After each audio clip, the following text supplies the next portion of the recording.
আজকের ভিডিওতে আলোচনা করব ঢাকা বিশ্ববিদ্যালয়ে চান্স পাওয়ার কৌশল নিয়ে। অর্থাৎ তুমি এইচএসসিতে থাকতে কিভাবে পড়লে ঢাকা বিশ্ববিদ্যালয়ে চান্স পাবে তার পূর্ণাঙ্গ A to Z গাইডলাইন থাকবে আজকের ভিডিওতে। আমি তোমাদের হিরামন ভাইয়া, পড়াশোনা করতেছি ঢাকা ইউনিভার্সিটির ল ডিপার্টমেন্টে। এবং আজকের ভিডিওটা একটু ইন্টারেস্টিং, কারণ অন্যদিন দেখো ভাই আমি স্লাইডে অনেক কিছু লিখে টিখে নিয়ে এসে তোমাদেরকে পড়াই বা অনেক কিছু বুঝাই, বাট আজকের ভিডিওটা পুরোপুরি ন্যাচারাল, ঠিক আছে? এবং পুরোপুরি কি বলবো, মানে তোমাদের জন্য অথেন্টিক যদি কোনো গাইডলাইন থেকে থাকে, আজকের ভিডিও সেই অথেন্টিক গাইডলাইনের উপর বেস করে। অর্থাৎ তোমরা এখন থেকে কিভাবে পড়লে ঢাকা ইউনিভার্সিটিতে চান্স পাবে তার পূর্ণাঙ্গ A to Z গাইডলাইন থাকবে। সো ঢাকা ইউনিভার্সিটির বি ইউনিট নিয়ে আমি কথা বলবো। সো আমি নিজেও বি ইউনিটের একজন শিক্ষার্থী। আমি অবশ্য সব ইউনিটে পরীক্ষা দিয়েছিলাম ABC, এবং সবগুলো ইউনিটে চান্স পাইছিলাম। এই ইউনিটে ছিলাম 54তম, বি ইউনিটে ছিলাম 38তম, সি ইউনিটে ছিলাম 22তম। ঢাকা ইউনিভার্সিটির 3টা ইউনিটের কথাই আমি বলতেছি। সো আজকে আমি স্পেসিফিক্যালি বি ইউনিট নিয়ে কথা বলবো, কারণ ঢাকা ইউনিভার্সিটির বি ইউনিট তথা কলা আইন ও সামাজিক বিজ্ঞান অনুষদ হচ্ছে এমন একটা অনুষদ বা এমন একটা ইউনিট যে ইউনিটটা ইউনিভার্সাল ইউনিট নামে পরিচিত, অর্থাৎ সার্বজনীন একটা ইউনিট। অর্থাৎ এখানে কিন্তু সায়েন্স, কমার্স, আর্টস সব বিভাগের শিক্ষার্থীরা পরীক্ষা দিতে পারে এবং এখানে ভালো একটা পরিমাণ সিট আছে। এবং ঢাকা ইউনিভার্সিটির খ ইউনিটে চান্স পাওয়া সব থেকে বেশি পরিমাণ সহজ। তুমি যে বিভাগের শিক্ষার্থী হও, ডাজেন্ট ম্যাটার, তুমি আর্টস হও, তুমি কমার্স হও, তুমি সায়েন্স হও, কোনো ম্যাটারই না। তুমি যে বিভাগের শিক্ষার্থী হও না কেন, তুমি সব থেকে সহজেই ঢাকা ইউনিভার্সিটির খ ইউনিটে চান্স পাইতে পারো। কারণ কি? কারণ ঢাকা ইউনিভার্সিটির খ ইউনিটে বাংলা, ইংরেজি এবং জিকে বা সাধারণ জ্ঞান, এই 3টা সাবজেক্ট থেকে কিন্তু প্রশ্ন আসে, এবং এই 3টা সাবজেক্টের প্রশ্নে পরীক্ষা দিয়ে কিন্তু তুমি ঢাকা ইউনিভার্সিটির কমিউনিটে চান্স পাইতে পারো। এখন ভাইয়া, এই 3টা সাবজেক্ট থেকে পরীক্ষা দিয়ে তুমি ঢাকা ইউনিভার্সিটি চান্স কেন সহজে পাবা? কারণ হচ্ছে এই ঢাকা ইউনিভার্সিটির কমিউনিটে যে বাংলা প্রশ্ন, যে ইংরেজি প্রশ্ন, যে সাধারণ জ্ঞানের প্রশ্ন, এইটা আমরা এইচএসসি লেভেলে যে পড়াশোনাটা এখন করতেছি, আমি যে রিসেন্ট বা কারেন্টলি, ঠিক আছে, কারেন্টলি আমি যে পড়াশোনাটা করতেছি, আমার এইচএসসিতে থাকতে আমি এইচএসসি 26 এবং 27 ব্যাচের শিক্ষার্থী হিসেবে যদি নিজেকে বিবেচনা করি, সো আমরা এখন যে পড়াশোনাটা করতেছি এই সেম পড়াশোনার সাথে আর অল্প একটু অ্যাডিশনাল কিছু পড়াশোনা বা অ্যাডিশনাল কিছু ইনফরমেশন নিয়েই কিন্তু আমার অ্যাডমিশনটা হয়, মেইনলি ফর বি ইউনিট। এখন আমি যদি আলাদা আলাদা সাবজেক্ট ওয়াইজ তোমাদেরকে একটু জ্ঞান দেই, ঠিক আছে, একটু অথেন্টিক কথাবার্তা বলি। সো আমি যদি বাংলার কথা বলি, বাংলায় ঢাকা ইউনিভার্সিটির খ ইউনিটে তোমার 35 মার্কস আসে, 35 মার্কস আসে। এই 35 মার্কের ভিতরে বেসিক্যালি একটু দেখো, আমি একটু আজকে অন্য সেগমেন্টে পড়াচ্ছি। এখানে বাংলায় এমসিকিউতে থাকে, ঠিক আছে, এমসিকিউতে থাকে 15 মার্ক, আর সিকিউ বাই রিটেনে থাকে 20 মার্ক। এই 35 মার্কের ভিতরে তোমার 100 মার্কের পরীক্ষা হয় ঢাকা ইউনিভার্সিটি খ ইউনিটে। বাংলা, ইংরেজি, সাধারণ জ্ঞানে বাংলায় থাকে 35 মার্ক, বাংলায় 35 মার্কের ভিতরে 15 মার্কের এমসিকিউ, 20 মার্কের সিকিউ বাই রিটেন। এবং এই যে 35 মার্ক আসে, এই 35 মার্কের ভিতরে বেসিক্যালি একটু ভালো করে খেয়াল করো, তোমার 30 মার্কস, মিনিমাম 30 মার্ক, 30 মার্ক আসে এইচএসসি লেভেলের পড়াশোনা থেকে। 30 মার্ক আসে কোথা থেকে? এইচএসসি লেভেলের পড়াশোনা। তোমরা এইচএসসি লেভেলে যে বাংলাটা পড়তেছো না, বাংলা প্রথম পত্র, বাংলা দ্বিতীয় পত্র, সহপাঠ, এগুলো পড়তেছো না, ওইখান থেকেই ঢাকা ইউনিভার্সিটির খ ইউনিটে বাংলাদেশের সর্বোচ্চ শিক্ষা প্রতিষ্ঠান তোমার ঢাকা ইউনিভার্সিটি, যারা সায়েন্স আছো আর যারা আর্টস আছো আর যারা কমার্স আছো, তোমাদের জন্য সায়েন্সের জন্য তো সর্বোচ্চ, তারপর অনেকের বেশিরভাগ স্টুডেন্টের আবার প্রেফারেন্স থাকে বুয়েট, আবার মেডিকেল, অর্থাৎ ঢাকা মেডিকেল, এইগুলা। সো ওই পার্সপেক্টিভে আমি বললাম, যারা আর্টসের আছো আর কমার্সের আছো, তোমাদের জন্য সর্বোচ্চ শিক্ষা প্রতিষ্ঠান বাংলাদেশের ঢাকা ইউনিভার্সিটি। সো এইখানে এই যে তুমি এইচএসসিতে যেটা বাংলাটা পড়ছো, এই বাংলা থেকে, ঠিক আছে, Bangla first paper, Bangla second paper, সহপাঠ, এইখান থেকে 35 মার্কের ভিতর মিনিমাম 30 মার্ক তুমি এখান থেকে হুবহু কমন পাবা। অর্থাৎ তুমি এইচএসসিতে থাকতে তোমার বাংলাটা যদি একটু নেড়ে চেড়ে পড়ো, একটু ইনফরমেশনগুলো জেনে পড়ো, কীভাবে পড়বা আমি অবশ্যই একটু পরেই বলবো। সো একটু যদি নাড়াচাড়া করে পড়ো, এইচএসসির সাথে যদি অ্যাডমিশনটা একটু কম্বিনেশন করে পড়তে পারো, তুমি চিন্তা করতে পারবা না যে তুমি কি লেভেলের বেনিফিটেড হবা। জাস্ট এইচএসসির পড়াটা একটু ডিপলি পড়তেছো, ওইটা তুমি তো এইচএসসি তো ডেফিনেটলি ভালো করতে পারবা, আপনাদের অ্যাডমিশনে একটা সেরা, দেশ সেরা রেজাল্ট করতে পারবা। অ্যাডমিশনে Dhaka university law department, Dhaka university economics, Dhaka university ভালো ভালো ডিপার্টমেন্টগুলোতে তুমি চান্স পাইতে পারো, ঠিক আছে। তোমার পুরোপুরি এটা ডিপেন্ড করে, অনেক অংশে ডিপেন্ড করে তোমার এইচএসসির পড়াশোনার উপরে। তো কিভাবে পড়বা এটা বলতেছি। অর্থাৎ বাংলা সেগমেন্টটা গেল, এখন ইংলিশের সেগমেন্টে আমি যদি বলি, ইংলিশের সেগমেন্টটা ইংলিশও সেম, ইংলিশেও কিন্তু 35 মার্কস আসে। 35 মার্কসের ভিতরে তোমার এখানে এমসিকিউতে থাকে কত মার্ক? এমসিকিউতে থাকে 15, আর রিটেন বা সিকিউতে থাকে হচ্ছে 20। সো এই 35 মার্কের ভিতরে ইংলিশটা একটু ব্যতিক্রম। ইংলিশের এই যে 35 মার্কের ভিতরে আমি যদি বলি, মানে আমি যদি একটু হলফ করে বলতে চাই, 35-এর ভিতরে 35 বলাটা একটু খারাপ শোনায়, 33 মার্ক আসে তোমার এইচএসসির ইংরেজির, যদি যা ফার্স্ট পেপার পড়তেছো, সেকেন্ড পেপার পড়তেছো, এইখান থেকে। অবাক লাগতেছে না যে ভাই, মানে আমি এইচএসসির পড়া পড়তেছি, ওই হ্যাঁ, এইটাই বাস্তব। সো এই যে তুমি যেটা পড়তেছো, এইটা দিয়েই তুমি মানে এইচএসসি যেটা পড়তেছো এইটা দিয়ে তুমি অ্যাডমিশনে ভাই, হ্যাঁ ঠিক আছে, এইটা দিয়ে তুমি কি করতে পারবা, এইটা দিয়ে তুমি অ্যাডমিশনে ভালো একটা ফলাফল করতে পারবা। অর্থাৎ তোমার প্রয়োজন কি এইচএসসিতে একটা সুন্দর স্মার্ট পড়াশোনা, ঠিক আছে? তোমার গ্রামার টপিক সব কমন, শুধু একটু ডিপলি পড়তে হবে। তুমি এইচএসসিতে যেটা পড়তেছো ওইটা একটু ডিপ ভার্সন পড়া লাগবে। আবার এইচএসসিতে ইংলিশ ফার্স্ট পেপার আছে না, এইটা তোরা অবহেলা করস বেটা, তোরা তো জীবনে মানুষ হবি না।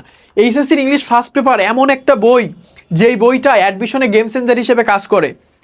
এই যে এটা হচ্ছে 26 ব্যাচের, এটা 27 ব্যাচের, তোমরা যারা এসি 26 আর 27 ব্যাচের পরীক্ষার্থী আসো ভাইয়া, প্লিজ এই দুইটা বই একটু মনোযোগ দিয়ে পড়ো, ঠিক আছে? এই দুইটা বইতে কিন্তু ঢাকা ইউনিভার্সিটি কমিটি ইংলিশের অনেক কিছু থাকে। এই ইংলিশের রিটেনের সম্পূর্ণ অংশটা বেসিক্যালি এই বইয়ের উপর নির্ভর করে কিন্তু আসে। তো তুমি যদি এই বই দুটা ভালো করে পড়তে পারো তাইলে কিন্তু খুব ভালো একটা ফলাফল করতে পারবা, আদারওয়াইজ তুমি ভালো ফলাফল করতে পারবা না। এটা একটু মাথার ভিতরে ঢুকায় নাও। তো তোমাকে কি করতে হবে, এখন থেকে এই ইংলিশটা ভালো করে পড়তে হবে। কীভাবে পড়বো আমি সব বলে দিব। এটা তোমার ইংলিশের সেগমেন্ট গেল, আর বাংলার সেগমেন্ট গেল, আর থাকে জিকে, ঠিক আছে? এখন জিকে বা সাধারণ জ্ঞানে থাকে 30 মার্ক। সাধারণ জ্ঞানে রিটেন নেই, সাধারণ জ্ঞানে শুধুমাত্র এমসিকিউ। সাধারণ জ্ঞানে শুধুমাত্র এমসিকিউ। আমার একটু অ্যালার্জি আছে বুঝছো ইয়াতে, মানে বেসিক্যালি শীতকালীন, তো প্রচুর পরিমাণে বুঝতেছি না, খুবই আনইজি ফিল হচ্ছে। সো তুমি যে জিকে যে অংশটা, এই জিকে অংশটার ক্ষেত্রে বেসিক্যালি তোমার 30 মার্ক থাকে।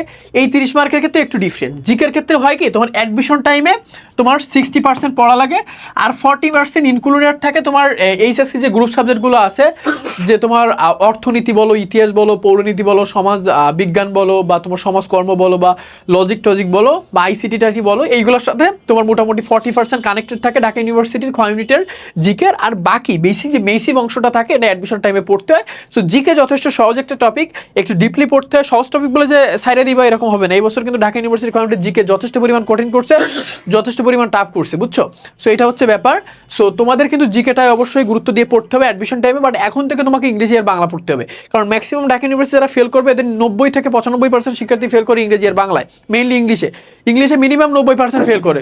সো আমাদের এই বিষয়গুলো প্রত্যেকটা বিষয় কিন্তু ধরে ধরে পড়তে হবে। এখন তুমি বাংলা কিভাবে পড়বা আমি বলি।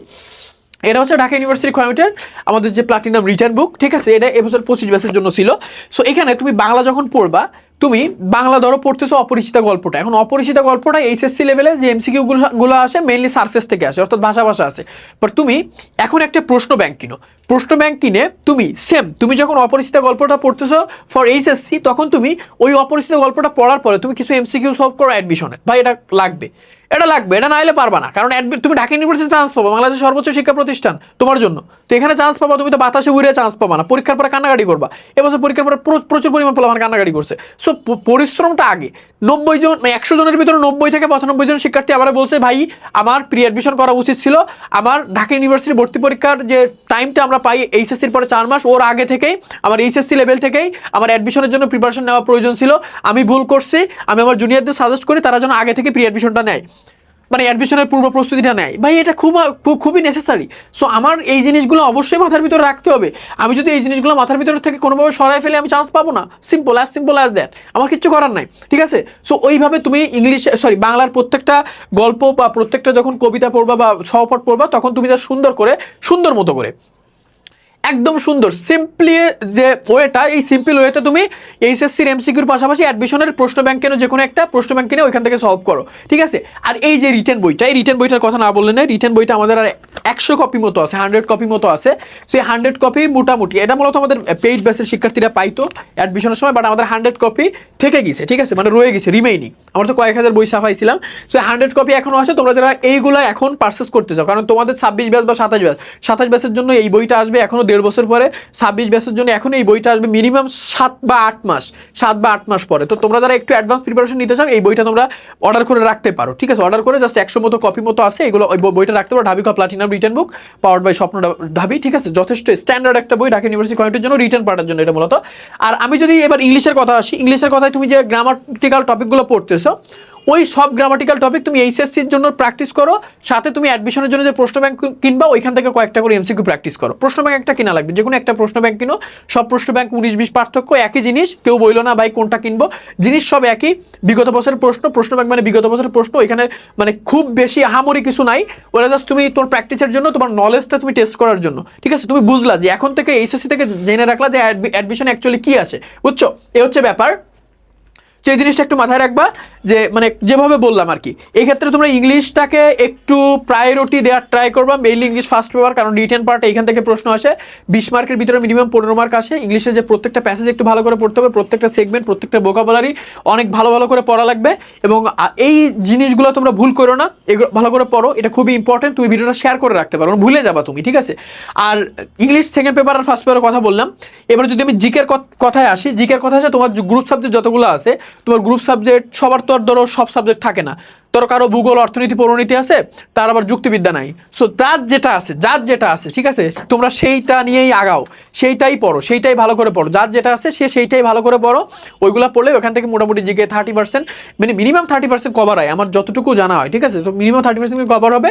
সো এই হচ্ছে ব্যাপার। এইভাবে যদি পড়তে পারো, যেভাবে বললাম একটা প্রশ্ন ব্যাংক কিনো, আমাদের রিটার্ন বুক আছে ওইটা দেখতে পারো, এইভাবে যদি প্রিপারেশন নিতে পারো তাইলে পরে ঢাকা ইউনিভার্সিটি চান্স পাবা। অ্যাডমিশনের পরে বা পরে ঢাকা ইউনিভার্সিটি চান্স পাও, this is to must have.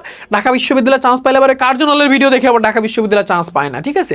ওই যে শাটলে ওঠার জন্য আবার কেউ ঢাকা ইউনিভার্সিটি চান্স পাইতে চায়, ওনা যে ভাই ঢাকা ইউনিভার্সিটিতে শাটল চালু হয়েছে, আমি শাটলে উঠবো, আমি ঢাকা ইউনিভার্সিটিতে চান্স পাবো। তুই জীবনে চান্স পাবি না, ঠিক আছে? তোর যদি বই বাইটে খাওয়া তুই চান্স পাবি না। ওই শাটলে ওঠার যারা স্বপ্ন দেখোস, তারপরে ওই যে টিএসসিতে চা খাওয়ার জন্য যারা চান্স পাইতে যায়, তুই বেটা জীবনে চান্স পাবি না। মাইন্ডসেট এত লো হইলে কেমনে চান্স পাবি, ঠিক আছে? ঢাকা ইউনিভার্সিটি মাইন্ডসেট এত লো থাকলে হবে না, মাইন্ডসেট একটু ভালো রাখা লাগবে। আমি পড়াশোনা করে ঢাকা ইউনিভার্সিটি চান্স পাবো, আমি ঢাকা ইউনিভার্সিটি পড়াশোনা করতেছি, আমার পারপাস কি? আমার শিক্ষিত হওয়া, আমার ভালো কিছু করা, ফিউচারে লাল বাসে চড়া আমার স্বপ্ন না, ঠিক আছে? বা বেসিক্যালি এটাকে কি বলে, মানে তোমার মানে কি যেন, টিএসসিতে বসে আড্ডা দেওয়া আমার স্বপ্ন না, বা এইগুলো আমার স্বপ্ন না। আমার স্বপ্ন একটু ডিফারেন্ট। যখন দেখবো তখন আমাদের কিন্তু মানে স্বপ্নটা পূরণ হবে। সো তুমি ওই যে উল্টাপাল্টা স্বপ্ন কেন দেখো ভাই? উল্টাপাল্টা স্বপ্ন দেখো না প্লিজ, আমি তোমার হামলি রিকোয়েস্ট করবো, উল্টাপাল্টা স্বপ্ন দেখো না। মেইনলি তুমি পড়াশোনার মাধ্যমে ঢাকা ইউনিভার্সিটির চান্স পাইতে চাও তাইলেই হবে, ঠিক আছে? সো এই হচ্ছে ব্যাপার, এই জিনিসগুলো মেনটেন করো। আর আমাদের প্রি অ্যাডমিশনের কোর্স কিন্তু অ্যাভেলেবেল। সো চাইলে আমাদের প্রি অ্যাডমিশনের কোর্সটা এন্ট্রি নিতে পারো মাত্র 690 টাকা। এটা মূলত গাইডলাইন সিরিজের একটা কোর্স, ঢাকা ইউনিভার্সিটির ক্ষয় ইউনিটের পূর্ণাঙ্গ ধারণা। ঢাকা ইউনিভার্সিটির ক্ষয় ইউনিট বলতে যা বুঝি এইচএসসিতে থাকতে সম্পূর্ণ ঢাকা ইউনিভার্সিটির ক্ষয় ইউনিটের পূর্ণাঙ্গ ধারণা থাকবে। 30টা লেকচার থাকবে প্রিমিয়াম, 30টা প্রিমিয়াম লেকচার শিট থাকবে, 30টা প্রিমিয়াম লেকচার শিটের পাশাপাশি আরও কিন্তু আমরা premium guideline session, Dhaka university standard, Dhaka university যেমন প্রশ্ন করে ওই সেম টাইপের কোশ্চেনের 10টা কুইজ পর্যন্ত আমরা নিব। অর্থাৎ তোমাকে এখন থেকে ঢাকা ইউনিভার্সিটির জন্য প্রস্তুত করে তোলা হবে এই কোর্সটাতে, ঠিক আছে? 690 টাকা মাত্র কোর্স পে, অর্থাৎ 1000 টাকা। এখন অফ চলতেছে, মানে 31% অফে তোমার 690 টাকা। সো তুমি কিন্তু কোর্সটা এনরোল করতে পারো। কোর্সটা এনরোল করার জন্য পেজে মেসেজ করতে পারো, আমাদের হোয়াটসঅ্যাপে কল হোয়াটসঅ্যাপ করতে পারো, ঠিক আছে? এখানে নাম্বার দেওয়া আছে, বা আমাদের ইউটিউবে থাকলে ডিসক্রিপশন চেক করতে পারো। এটা না বললেই নয়, আমি সব ভিডিওর শেষে কিন্তু কোর্সের কথা বলি না, কিন্তু এইটা এতই নেসেসারি যে না বললেই নয়, একদম সোজা হিসাব। সব ভিডিওর শেষে কোর্সের কথা মানায় না, শুনতে খারাপ লাগে, ঠিক আছে? কিন্তু এটা আসলে কোর্স না বললেই নয়, কারণ তুমি তো এই গাইডলাইনের মানে অভাবে কি করছো, সাফার করবে অ্যাডমিশন পিরিয়ডে। সো এই গাইডলাইনটা তোমার জন্য প্রয়োজন, এই ক্লাসেসগুলো তোমার জন্য প্রয়োজন, এটা হচ্ছে ব্যাপার। এবং একটা কথা মাথায় রাখবা, এই সময় যদি তুমি পড়াশোনা করো, তোমার জীবনের সবথেকে গুরুত্বপূর্ণ টাইম হচ্ছে কলেজ লাইফ। এই কলেজ লাইফটা যদি তুমি কোনোভাবে হাবিজাবি করে কাটাই দাও, যদি প্রপারলি টাইমটাকে ইউটিলাইজ না করতে পারো, তোমার ইন ফিউচার তোমার প্রত্যেকটা স্টেপে ফেইলার হওয়ার সম্ভাবনা 99%। আমাদের জীবনের সবথেকে যাযাবর এবং শর্ট একটা পিরিয়ড হচ্ছে কলেজ টাইম বা কলেজ লাইফ। এই কলেজ লাইফটা আমরা যদি একদম এই যাযাবরের মতোই কাটাই দিই হবে না। আমাদের কলেজ লাইফটা যথেষ্ট পোটেনশিয়াল ওয়েতে ব্যবহার করতে হবে, যথেষ্ট ভালোভাবে ইউটিলাইজ করতে হবে। প্রত্যেকটা সেগমেন্ট আমাদেরকে ভালো করে ইউটিলাইজ করে কিন্তু আমাদের সামনের দিকে আগাইতে হবে। কারণ মানুষ কিন্তু জাজ করবে কলেজ লাইফের পরে আমার অ্যাচিভমেন্টটা দিয়ে, আমি কোন ইউনিভার্সিটিতে চান্স পাইছি, তারপর আমি কোথায় চাকরি করব বা কোথায় জব করব বা কোথায় যাব, ইস অ্যান্ড এভরিথিং। কিন্তু এইগুলো সম্পূর্ণ ডিটারমাইন করা হয় কলেজ লাইফের পড়াশোনা দিয়ে, কলেজ লাইফের ডেডিকেশন দিয়ে, কলেজ লাইফের হার্ডওয়ার্ক দিয়ে। সো কলেজ লাইফটাকে নষ্ট করো না। তোমরা যারা 26 ব্যাচ অনেক তো নষ্ট করে ফেলছো, লাস্টে যে তোমার 4, 5 or 6 মান্থ আছে, এই 6 মান্থ নিজের সর্বোচ্চ ডেডিকেশন দাও। 6 মান্থ নাই, 4 মান্থ বা 5 মান্থ আছে, তো এইগুলো সর্বোচ্চ ডেডিকেশন দাও।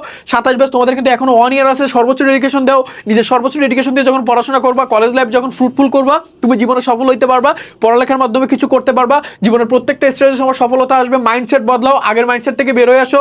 কলেজ লাইফের কলেজ লাইফে এত উড়াদুরা ঘোরাঘুরি করো না।